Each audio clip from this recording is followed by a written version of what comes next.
Hi hello नमस्ते, मी पूजा.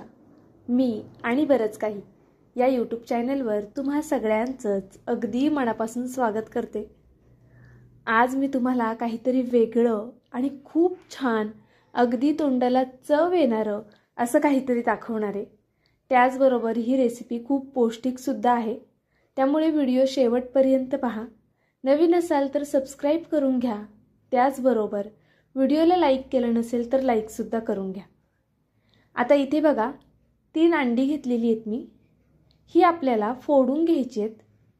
बरं, ती नुसतीच फोडून नाही घ्यायची, तर व्हिडिओत दाखवल्याप्रमाणे अशी चाळण बघा, ही जी झाऱ्या आहे तो प्रत्येकाकडे असतो, त्यावरती फोडून घ्यायची आहेत आपल्याला. तर ह्या झाऱ्यामध्ये मी ही अंडी फोडून घेते. अशा पद्धतीनेच तुम्ही सुद्धा अंडी फोडून घ्या. आणि आता मी इथे 3 अंडी वापरलेली आहेत, कारण की मी हा 2 माणसांसाठी नाश्ता करते आहे. तुम्हाला किती जणांसाठी नाश्ता करायचा आहे त्यानुसार तुम्ही अंड्याचं प्रमाण कमी जास्त करू शकता. अशा पद्धतीने अंडी फोडून घेतली की अंड्याचा जो मधला भाग असतो तो सेपरेट होतो आणि जे व्हाईट बल्क असतं ते सेपरेट होतं. तर बघू शकता तुम्ही, व्यवस्थित असं हे झाऱ्यातनं आपल्याला सेपरेट करून घ्यायचे आणि एका वेगळ्या प्लेटमध्ये हे काढून घ्यायचे. ह्या बलचा सुद्धा वापर आपण नंतर करणार आहोत. फक्त ह्याला लगेच फुटून द्यायचं नाही आहे, असंच साईडला ठेवून देऊया आणि पुढची कृती करायला घेऊया. जर तुम्ही माझ्या चॅनलवरती नवीन असाल, अजूनही सबस्क्राईब केलं नसेल तर प्लीज माझ्या चॅनलला नक्कीच एक सबस्क्राईब करा. त्याचबरोबर सोबतचं बेल आयकनसुद्धा प्रेस करा, जेणेकरून माझ्या व्हिडिओचं नोटिफिकेशन सगळ्यात आधी तुमच्यापर्यंत येईल. आता इथे बघा, अंडी फोडताना एक व्हाईट तुकडा त्यामध्ये पडला होता, वरचा कवच. ओला हात घेतला ना की अगदी सहज निघून येतो, ते तिथे मी तुम्हाला दाखवलेलं आहे. आता ह्यामध्ये आपल्याला काय करायचं आहे, अगदी बारीक कट केलेला लसूण घालून घ्यायचं आहे सगळ्यात आधी. त्यानंतरनं किसून घेतलेलं अद्रक घालायचं आहे थोडंसं. त्याचबरोबर केशरी जे गाजर येतं ना, ते किसून घेतलेलं गाजर घालायचं आहे आपल्याला. इथे मीडियम साईजचा एक मोठा कांदा, तो आपण उभा कट करून घेतलेला आहे, तो घालून घेऊया. त्यानंतरनं कोबी घालून घ्यायचं आहे आपल्याला यामध्ये, बारीक कट केलेला. त्याचबरोबर भरपूर अशी कोथिंबीर घालायची आहे बघा. कोथिंबीर भरपूर घाला आणि भाज्यासुद्धा अजून तुमच्याकडे कोणत्या वेगळ्या भाज्या असतील तर त्या ॲड केल्यात तरीसुद्धा चालणार आहे. आता बघू शकता तुम्ही, हळद घातली आपण सगळ्यात आधी. त्यानंतरनं थोडासा गरम मसाला घालायचा आहे. अगदी कोणताही गरम मसाला घातला तरीसुद्धा चालेल. त्याचबरोबर लाल तिखट घालायचे आहे चवीनुसार आणि अगदी थोडंसं मीठ घालायचं आहे. खूप जास्त मीठ घालू नका, कारण की आत्ताही दिसताना जास्त दिसतंय, मिक्स केल्यानंतर त्याची क्वांटिटी थोडी कमी होते, त्यामुळे मीठ थोडं बेतात घाला. आता हे छान असं मिक्स करून घेऊया बघा. चमच्याच्या साहाय्यानेच सुरुवातीला मिक्स करा, नंतर आपण हाताचा वापर करणार आहोत, पण तो कधी करायचा ते सुद्धा सांगते. आधी हे चमच्याच्या साहाय्याने छान असं मिक्स करून घ्यायचं आहे आपल्याला. त्यानंतरनं काय करायचं, इथे बघा एक ब्रेडची स्लाइस घेतलेली आहे मी. अगदी छोट्या छोट्या तुकड्यांमध्ये हा ब्रेड आपल्याला तोडून टाकायचा आहे यामध्ये. आता तुम्ही म्हणाल जर ब्रेड नसेल तर काय करायचं, तर ते सुद्धा पुढे सांगणार आहे. तुम्हाला आत्ता लगेच ही रेसिपी करायची असेल तरीसुद्धा तुम्ही करू शकता, इतकी सोपी रेसिपी आहे. अगदी ह्यातल्या कोणत्या भाज्या नसतील ना तर फक्त कांदा टोमॅटो घाला किंवा मग बटाटा घाला किसून. बटाटा स्वच्छ किसून धुवून घ्यायचा आणि तो घालायचा. अगदी तुमच्याकडे ज्या कोणत्या भाज्या अवेलेबल असतील ना त्या भाज्यांमध्ये तुम्ही ही रेसिपी करू शकता. इतकी सोपी रेसिपी आहे. आता बघा, एक ब्रेडची स्लाइस मी घालून आधी आपल्याला अंदाज घ्यायचा की बाबा किती ब्रेड लागतील ह्याला. एकदम घालायचं नाही, नाहीतर मग खूप जास्त घट्ट होऊन जाईल. तर मला ह्या संपूर्ण मिश्रणाला आहे ना 2 ब्रेड लागले. तर तुम्ही किती आता अंड्याचं करताय किंवा किती भाज्या घेताय ना त्यानुसार तुम्हाला ब्रेड कमी जास्त लागू शकतो. मी अगदी डिटेलमध्ये व्हिडिओ सांगण्याचा प्रयत्न करत असते, कारण की कोणाची रेसिपी फसू नये आणि सगळ्यांना व्यवस्थित समजावी म्हणून. तर त्यामुळे प्लीज जर नवीन असाल तर नक्कीच सबस्क्राईब करून घ्या. त्याचबरोबर बेल आयकनसुद्धा प्रेस करा. त्याचबरोबर जर अजूनही व्हिडिओला लाईक केलं नसेल तर एक लाईकसुद्धा करून घ्या. आता ज्यावेळेस आपण ह्या भाज्या मिक्स करतो ना त्यावेळेस खूप असं पीठ मळतो तसं प्रेशर देऊन नाही करायचं अजिबात, नाहीतर मग काय होईल, ह्याला खूप जास्त प्रमाणामध्ये पाणी सुटेल. त्यामुळे काय करायचं, अगदी हलक्या हाताने पण व्यवस्थित सगळं असं मिक्स करून घ्यायचं आहे यामध्ये अजूनसुद्धा काही जिन्नस घालायचे, त्यामुळे व्हिडिओ शेवटपर्यंत पहा. आता बघा हे छान मिक्स करून झालं की यामध्ये कॉर्नफ्लॉवर घालून घ्यायचे आपल्याला. आता 1 चमचाभर कॉर्नफ्लॉवर इनफ आहे ह्याच्यासाठी, कारण की हे नंतर ना थोडं पाणी सोडणार. यामध्ये आपण मीठ घातलेलं आहे आणि भाज्यांना थोडं पाणी सुटतं मिठामुळे, त्यामुळे अगदी 1 चमचाभर फक्त कॉर्नफ्लॉवर घालायचे बघा. आणि हे छान असं मिक्स करून घ्यायचे. हलक्या हातानेच मिक्स करा, जसं व्हिडिओत दाखवलंय तसं. खूप बघा असं मी मॅश नाही करत आहे मिक्स करताना. आता बघा एकसारखे मी ते 3 गोळे करून घेतलेले आहेत, म्हणजे एक अंदाज येतो आपल्याला की बाबा हे व्यवस्थित झाले की नाही, भाज्या परफेक्ट आहेत की नाही ह्याचा. आता काय करायचं, 2 पद्धतीने मी तुम्हाला दाखवणार आहे की ही रेसिपी कशी करायची. तर सगळ्यात पहिली आणि सोपी पद्धत, एक तडका पॅन घ्यायचा, त्यामध्ये अगदी थोडंसं तेल घालायचं. 1 पोह्याचा चमचा असतो ना आपला, अगदी तेवढं तेल घालून घ्यायचं आपल्याला. त्यानंतरनं जे आपण 3 भाग करून ठेवले होते ना, त्यातला 1 भाग यामध्ये घालून घ्यायचा आहे.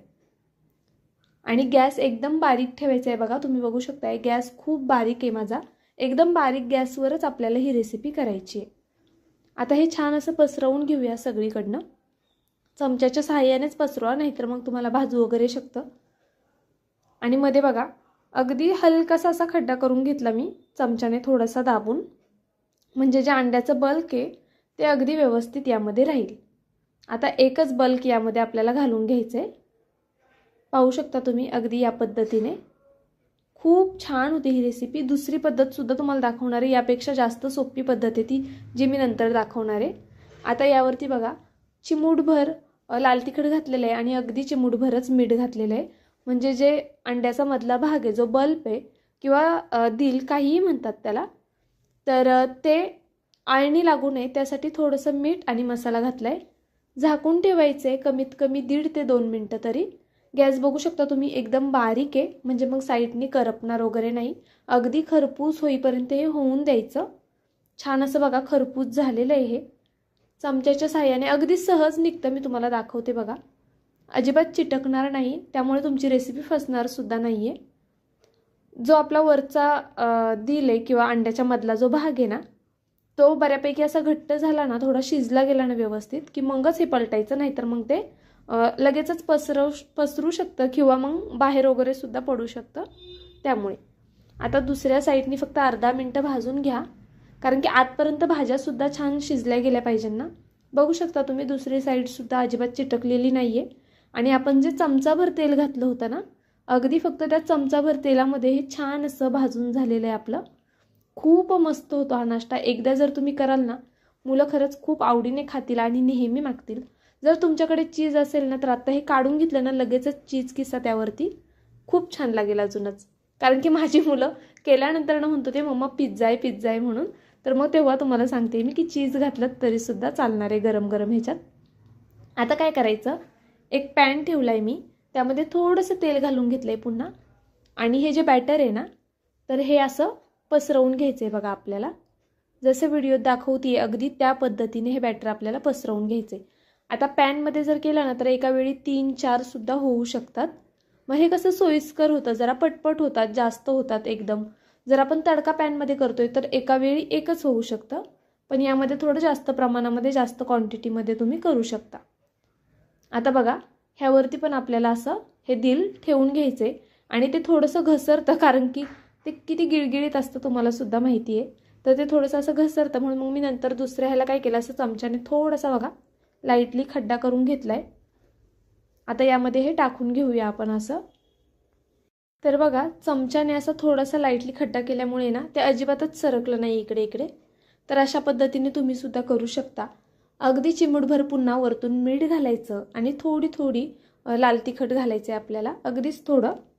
पाहू शकता तुम्ही अशा पद्धतीने. आणि आता ह्याच्यावरती झाकण ठेवूया आपण.